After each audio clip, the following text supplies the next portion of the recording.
Hello, everybody. This is the EYP podcast. I am Tony. I'm Sarah. And together we are Tony and Sarah.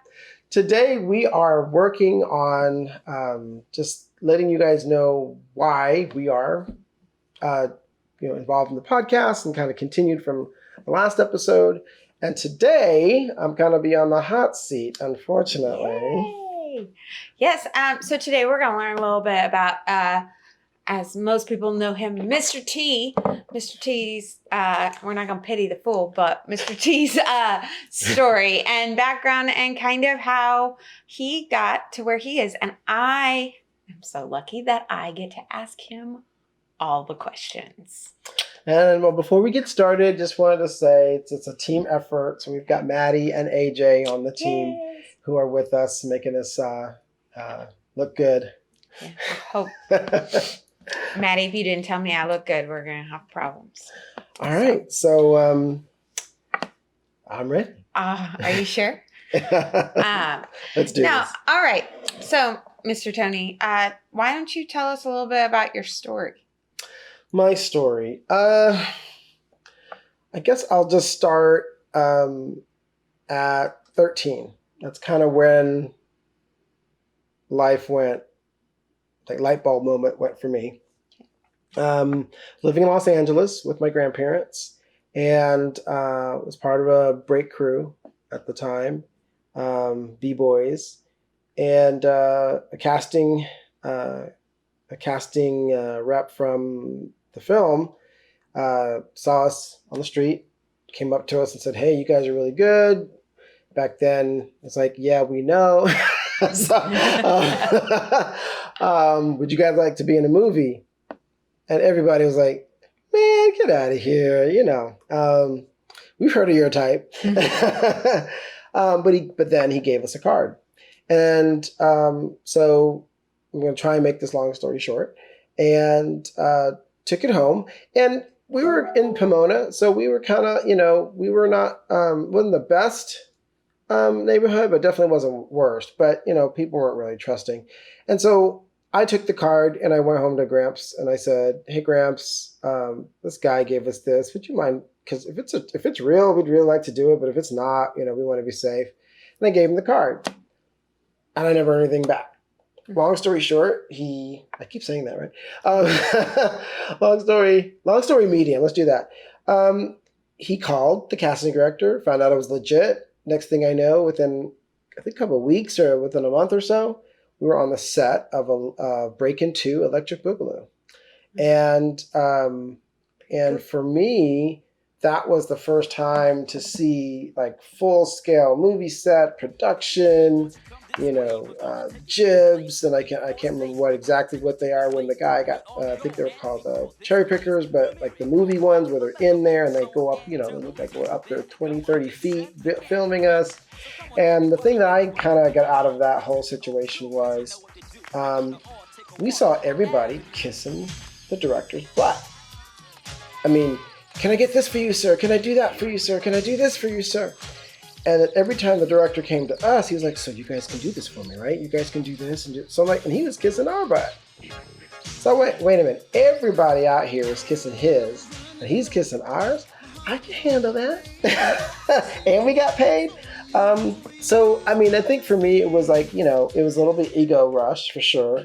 But I think at the end of the day, it was my Gramps took the time to find out if it was legit. Because if he didn't have to. I mean, he did not have to pick up the phone and call and do all that. But if he hadn't, I wouldn't have ever experienced that, or none of us would have. And that was my first experience in the entertainment business at 13, being in a movie, which ended up being, it's kind of like the step-up movies of today. I mean, These were like, this was like the second one that was ever done. And we turned into celebrities. It was kind of cool. Not to name drop, but isn't Napoleon from like Tabitha Napoleon, the Napoleon? Wasn't he in that movie? He was in that movie, yeah. So it was, so it's a kind of long roots way back. I wasn't going to name drop, but I did it. And so he was in the movie as well. And so, so it basically had a lot of great beginnings for a lot of people. Awesome. I think my story, when it goes from there, I had a lot of people in place to make my life pretty amazing. So the biggest one for me, I think, is people who are paying it forward. So my gramps, he took the time to do that. Fast forward to high school. I went to 4 different high schools in 4 years. That's a whole nother podcast. But yeah, in my last 2 years of high school, I was able to be a part of a group called the Encore Youth Performers, which don't exist now.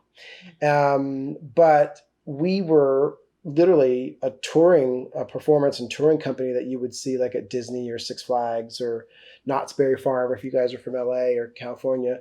And we literally went around the world. I got to tour Mexico. We went to the World's Fair in Spain. We went to the Stampede, the Calgary Stampede in Canada. We toured all over the United States. I got to see so I got to experience touring in high school with this performing group, which most people don't get. From there, was accepted, went to college, did the whole college thing, got scholarships, was accepted to Juilliard, was put on the wait list, was accepted to Carnegie Mellon, and decided, I'll go to Carnegie Mellon. My audition for that's a whole nother podcast. I was got lots of podcasts. Yeah, lots of podcasts in here. Lots of content.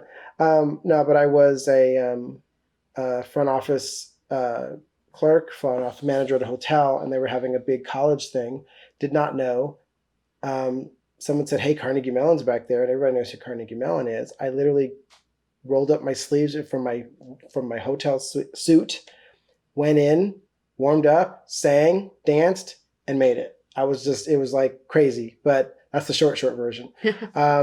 Went to Carnegie Mellon for a year, and then from there went to BYU, and that's where everything changed. A 2-minute conversation in a hallway changed my life. I'll just say this: I was getting a job in LA as a Chippendale. I had gotten a job as a Chippendale. Sorry, Mom. And before that, my friends would go down to Vegas every so often, maybe about 2-3 times a weekend, and perform in the casinos. And so we were kind of making money, and I got this opportunity to become a Chippendale.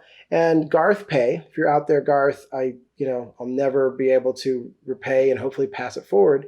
Took 2 minutes in the conversation in the hallway, and he basically, the first thing he said was, "So I heard you got employment in LA," and I went, "Yes, sir." Yeah. And then he said, "But is this what you want to do?"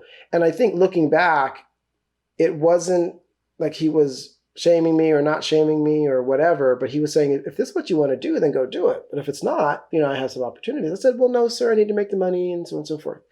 I've got a friend who's casting right now for a world tour. Would you be interested?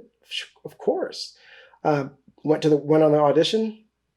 And literally a couple months after that, I was on a world tour with the singer Lucero, making, like my dad said, I had more dollars than I had cents. And I think from there, I guess my professional story kind of wraps up saying, I was able to do that. I was able to meet producers and my mentor. His name was Tony Smith, actually.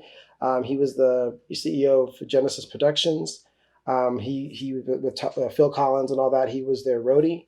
I learned from him. He was the owner of the company. And, eventually from a dancer to a dance captain to choreographer to associate producer, and got to work with so many great people. Barry Manilow, oh my gosh, there's so many. Ricky Martin, Lucero, NSYNC, bunch of people. So cool. Hope that wasn't too long. No, not at all. Okay. So just to, I guess, instead, this isn't going to be a typical interview because this is, I know you. So I'm going to ask differently than when we talk to other people. But like, you went from LA, and I know your background. You were an Army brat. So how was like from the start of LA to, I think you moved to Kansas from there?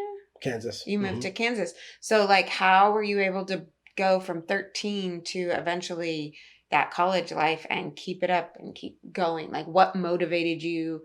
Like, was the movie motivating enough, or were there other factors that kept you moving? That's a good question.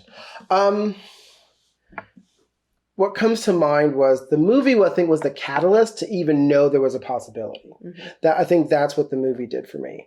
And as I got older, much older later, I didn't realize how important of a catalyst that was.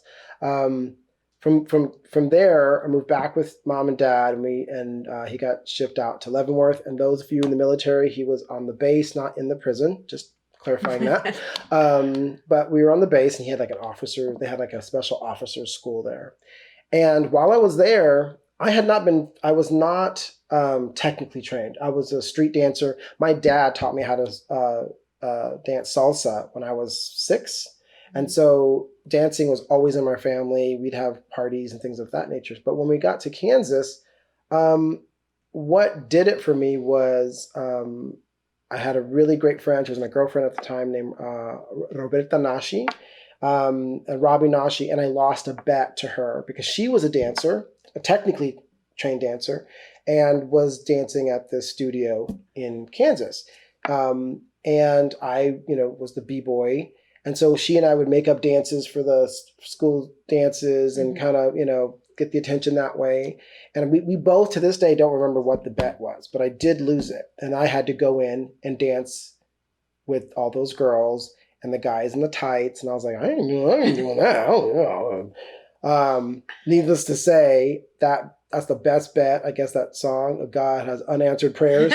Because I got in there and just fell in love. And then again,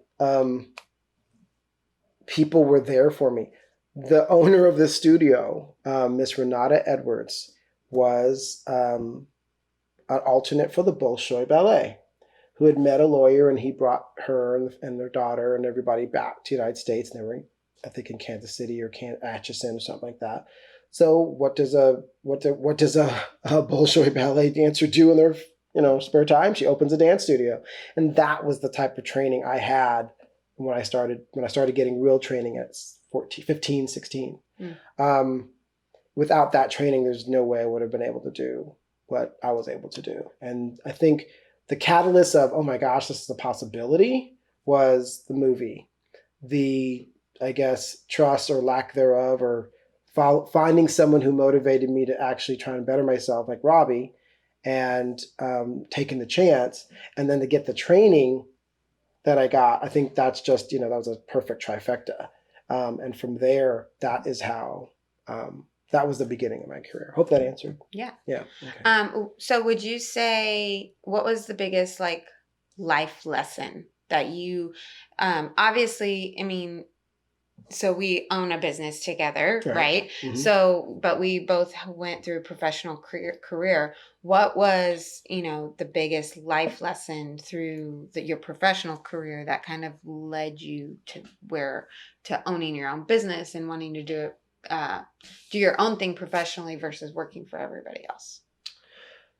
I think it's the motto of the company: engage your passion. When I started, I was 19, on tour with Lucero, and I guess I could say this. Yeah, at 19, I was making $85,000 every 6 months. Wow. Cash. I kind of felt, I hope I don't get in trouble. I kind of felt we were like working for the mafia, because, and I can't remember his name, but he would come down the lobby every Thursday or Friday, or at the end of the week before we'd go into the next tour. And we would have tons of money, cash in his pockets. And if you're listening on the podcast, you're going to have to get the simulcast. And he would just do this: 1, 2, 3, 4, 5, 6, 7, 8. He'd make it rain money. He was making it rain money. And we just stood in line in the lobby, and we got cash in our hand. I was smart enough in some cases to put some of it in the bank, but most of it went on frivolous stuff. But to get back to your question, I got I was 19 making over $150,000 for shaking my behind on a stage. So needless to say, we had a lot of fun. And it got to the point where, like my dad said, I had more dollars and cents, and started doing things for the money as opposed to doing for what I got into it in the first place. And doing it for the money got me in places that were very prestigious, but were not satisfying. And I did not realize that that would happen. That was probably in my early 20s where I realized, oh my gosh, I'm making a lot of money, but I can't stand this. And I went back to, this is really what I want to do, which was, getting back into producing and choreographing and being creative director for concerts and stuff like that. So that was, I guess that's the biggest lesson, was I learned the hard way that you really have to do what you love to do, not chasing, like I say, don't be chasing waterfalls, go out there and really find what you love and then do it. Because at least in my experience, I said, oh, I like this money and I want to do it more. And I turned into somebody that I didn't recognize. I was a jerk. I was a total jerk. I was a rich and successful jerk, but nonetheless a jerk. And learned the hard way when that, when some of my actions and stuff like that, how I treated other people kicked me in the butt, and realized, well, I'm not happy, which is why I'm probably doing this, and then got back. And so I think for me, just the moral compass and just the direction of my life came from, if you're not, at least for me, like I said, I can't speak for anybody else, but with me, if you don't love it, then find something else. Because I, like you said, I was raised a military brat, and my dad, his mantra was, if you're going to do it, you're going to do it 150%, or you don't do it at all. He probably sounded a little nicer than that, maybe. But that's how your internal. Yeah, my internal. Yeah, I'm like, yes, sir, yes, sir. No, he hated when we call him sir. But that's kind of, I don't want to go too far out of it. But to basically say what kind of centered me was being able to find out that you need to find out what you love and then do it. Because everything else, for me personally, it's just a cop out. It's, you're either doing it for the money, or I'm going to do it because I have to take care of this, or I have to do, you'll find something to make an excuse for and tell yourself that. But at the end of the day, if you love it, you're too busy doing it than making excuses. So you were like, as you say, a jerk. Or as your dad said, you had more dollars than cents. Yeah. So did you ever have, I'm curious, did you ever have that, hey, I could do this for a living? Or did it just kind of happen because of the people that, like you said, Garth Pay was able to get you into there, and so you were able to just kind of follow, and you were able to just live because you had it raining money? Or when was that realization, like, doing this for a career? Well, to answer your question directly, we were in Mexico. I'm trying to remember the city. Anyway, we were in Mexico, and the choreographer from LA, who was working on with a certain artist, I'm not going to mention him right now. The tour manager and the choreographer had a spat, and it was very dramatic. And the choreographer said, "I'm out of here," and he left. And he left. Rehearsal ends, and we're on the bus, because they were always packed us on a tour bus to get to the hotel or get to rehearsals. And we're moving to the next city, and they're on the phone trying to figure out. So I guess he got fired, and I walked up to the front. I was kind of encouraged by the other dancers too, but I walked up and said, "Hey, I can do this until you guys find someone else." "Okay, thanks, Tony. We'll let you know." Okay, so we get to the next rehearsal. "Hey, Tony, come over." Yeah, work it out, get with the artist, and makes adjustments, and let's get ready for the show tomorrow night. Okay, so I go in and basically just copied everything that Garth Pay had taught me, what the previous choreographer taught me, and just kind of just basically copied, but made it my own. And we did that for about 3 weeks. And then they said, okay, you can keep, we're gonna have you do it.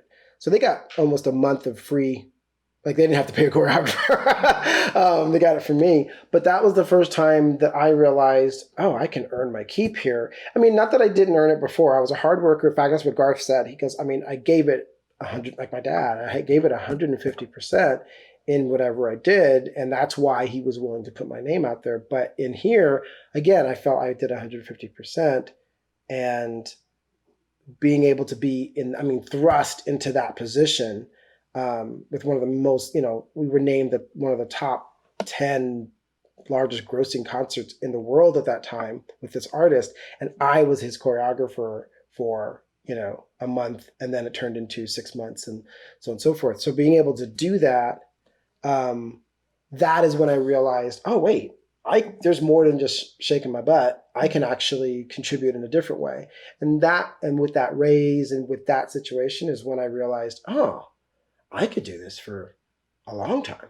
And that, to answer your question. Yeah. No, that's awesome. So you mentioned Garth many times. Yeah. You've mentioned your dad many times. And then you also said that you had a mentor of the same name as you, Tony Smith. Mm-hmm. So, to be honest, I don't know that I know the answer to this as your wife. So I'm going to learn something about you today. Who is who was your biggest influence in getting here? I know also your grandfather was really prominent. But who would you say was your biggest influence?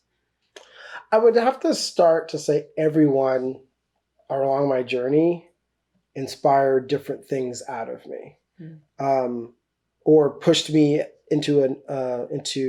pushed me out of my comfort zone to improve who I was and who I was going to be. But I think I'll say the people who really gave me the mental capacity to believe it were my grandparents, which is why we named the company after them. My grandpa, James Adams, and Edna Davy. Sorry, I was just thinking about them. They were the ones who, I guess, instilled in me that I was enough. I was good enough. I was smart enough. I was talented enough. I was enough. And, military brat, we had our challenges. I mean, I wasn't, for whatever reason, which I don't want to go into, I was in, foster care for a little while. Got involved with the wrong people, did some wrong things. If I hadn't gotten out of there, at least my dad said I would have died in LA, and he was right, because I was headed that way, literally. But Gramps, I think my dad is amazing. My grandpa taught me how to respect myself. And I think from that, he would be like the core. And then I've had so many other people since. So. Gotcha. So kind of shifting now, either back then or now, or however, what are the habits? What are the things that you do to maintain and stay focused and stay driven? It's whether you're an entertainer or running your own business, it's not easy. No. So what are the core things that you make sure you're doing? There's a number of things. Eating, drinking. Hydrating. I guess actually, when you were answering that question, and I helped write the script here, so I kind of knew it was coming. But now I'm like, no, honestly, I think relationships, securing and nurturing relationships is probably the number one reason why I have been able to enjoy success in this business. I've burnt bridges, and those hurt.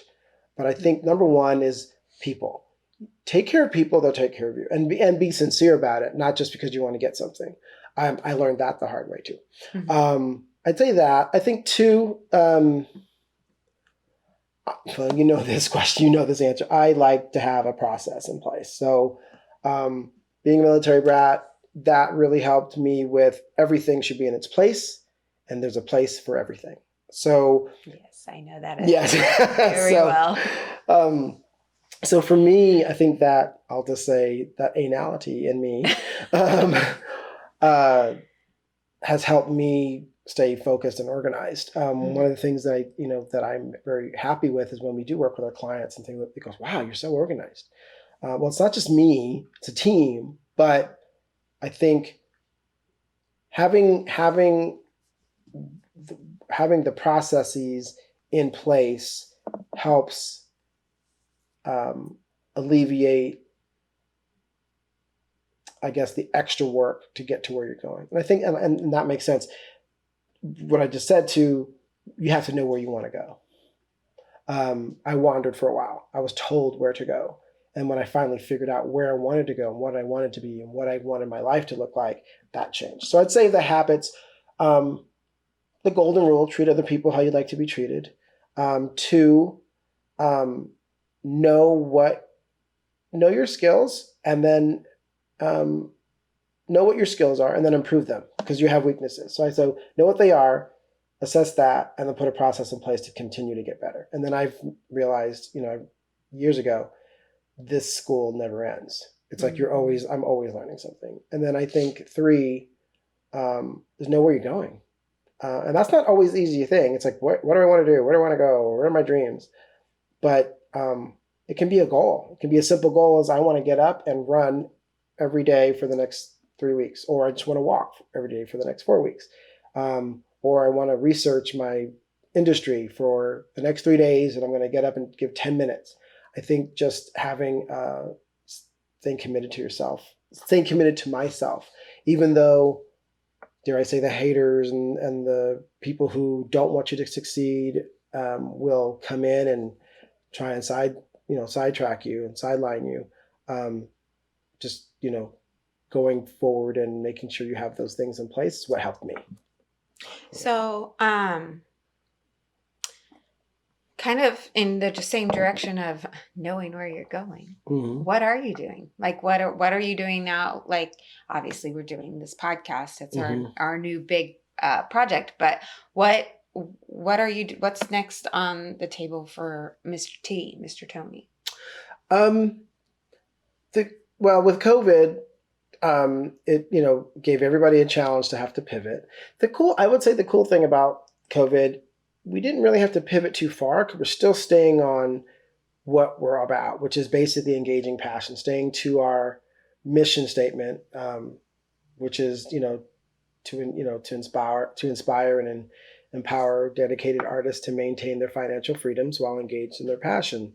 And I guess people go, wow, that's impressive. Well, when it comes right down to it, do what you love and make money, and pay your bills. But so we're providing content. We've been providing content for our clients since '93. If it was TV commercials or live events or, brand experiences at events or stuff like that, we've been creating content to interact with people. So I think that if anything COVID did is tell us that we needed to brand ourselves. Mm-hmm. And so the podcast, we're going to be using our resources from literally all over the world to create some master classes.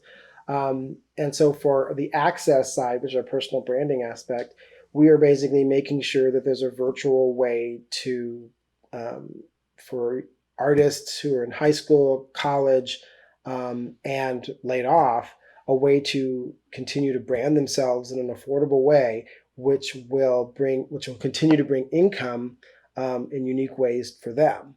And basically using the skills and tools that worked for us in the past, and then just fine-tuning them there. And then second, building content. I've been wanting to build content for years. Again, where are we going? Because I got caught up, and I don't know if it's something that is a theme for me, but it's just, stability is key in the entertainment business. That's an oxymoron. It's like, you want stability? Don't go to the entertainment business. But at the same time, you got to figure out how that works. And so we're launching our own streaming station with movies, shorts, and stuff like that. And then we have the opportunity to collaborate with our friends and people we love to create amazing content. And so with that, that's what's next right now for the next couple of years. So if anyone listening or watching, where can they watch all of this happening? Where can they follow you? Can they find you on the next part of your journey? This is the plug part, right? So sure, this is your plug. So no, right now, adamsdavy.com, ADAMSDAVY.com. I like to say Adams like the president, Davy like the Crockett, .com. And from there, you'll be able to see the personal branding part, the access stuff where they can go and get opportunity to perform on Broadway, perform at Disney, perform with Cirque du Soleil when all this stuff when we get back. We have this animation thing in Japan that we're putting together. And then ADFlix, it's ADFLIX .TV. That is where we are looking for creators to help them market and distribute their content, and we'll be building our own. And we've got that'll be launching soon. But adamsdavy.com, and then Adams Davy on social media. That's where you would find us. Awesome. Adams Davy. Do you have your own platform? I do. So if they want to see kind of behind the scenes of the business? Oh, behind the scenes. We have Tony and Sarah. So that's TONY, the letter N, SARAH with the H. That's important.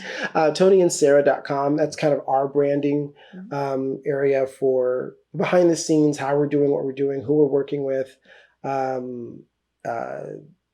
Just kind of Tony and Sarah official on Tony and Sarah official on social media. It's 12 o'clock. And with so that's kind of where to find us. Yeah. Awesome. Well, I'm going to combine my last two questions because the honor of knowing you so well, I know that you can do this. I love my wife. I believe that you can do this. Our tagline is engage your passion. Yeah. And I also know we both love to inspire and encourage. So as the last question for you, I want to know, in combination of words of advice and wisdom for the listeners and the people watching, what does it mean to engage your passion, and how can they, what can you tell them that they should do? What recommendations do you have for them to do that? Okay. What engage your passion means to me. For me, it goes into a spiritual area for me. When I was, with my grandparents and stuff like that, I would always say, I got this gut feeling. And my grandmother would correct me. I'm not going to do her voice, but she would go, Tony. And my grandma's Panamanian, she had a little accent. Tony. I thought you were not going to do her voice. I guess I did. That's the Holy Spirit. That's not your gut. The gut doesn't talk to you. The Holy Spirit does. Thanks, Grandma. So my gut, anyway, but I really feel, and I didn't get this until probably my mid to late 20s, but it was always there. I think God puts a longing in your soul. God puts, that's my belief. God puts a purpose in your life. I think we are all here to fulfill His will. And I feel that He provides us with the emotional tie to a certain activity or a certain willingness to help. It's like it's in our soul. Mm-hmm. And I believe that God directs us and guides us. And with that gut feeling, Holy Spirit, he it's like most of us know. if all you can think about is sewing and doing costumes, but then you're always going to have somebody going, you're never going to be a fashion designer. What are you talking about? You're never going to do it. And you have all these outside things coming in. But I think if you just, at least for me, I had to stop and just listen to my heart, listen to my gut, listen to the Holy Spirit, whatever it is for you. And it was so clear. And so what I needed to do was to create content that made amazing memories. And so for me, being on tour, I helped make so many people happy because of a show that they saw with one of their favorite artists. At Disney, when I worked at Disney, it was making all those families happy in this amazing magical place. When I worked for Six Flags, it was especially since we're in Houston, it was a respite from the heat. But at the same time, people were in the audience dancing and clapping with us. And many people, and I guess with our clients, like before I go to the end, with our clients, it's, working with them at the Olympics and the team, the other country back at home cheering their artists or their athletes on, and us being able to do those events for them and put up that PR for them. And, for the Olympics or for the World's Fair, it's just, it may be a brand, but at the end of the day, it's about connecting the people. I remember one of my favorite moments as a kid outside of the industry, someone put that event together. Someone put, it was called the Plaza in Kansas City. When we went down there for the holidays, it felt like Christmas. Somebody organized that lighting. Someone organized the tree and the lights and the shows. And that's what I remember. I don't remember the business part of it. I remember being there with my family and enjoying that. And if I can do that for other people in whatever way, that is where I go engaging my passion. That's how I engage my passion. I guess at the end of the day, be true to you. Be you. Don't try and be that person or this person or a version of that person or this. Just be you. That is hard. That is very hard to do, especially with the social media and the bullying and all the craziness that's out there. I guess I would say this. I would hope to contribute to people's lives the way my grandfather contributed to me. And I guess I'll wrap it up this way. He made me feel like I was enough by just being me.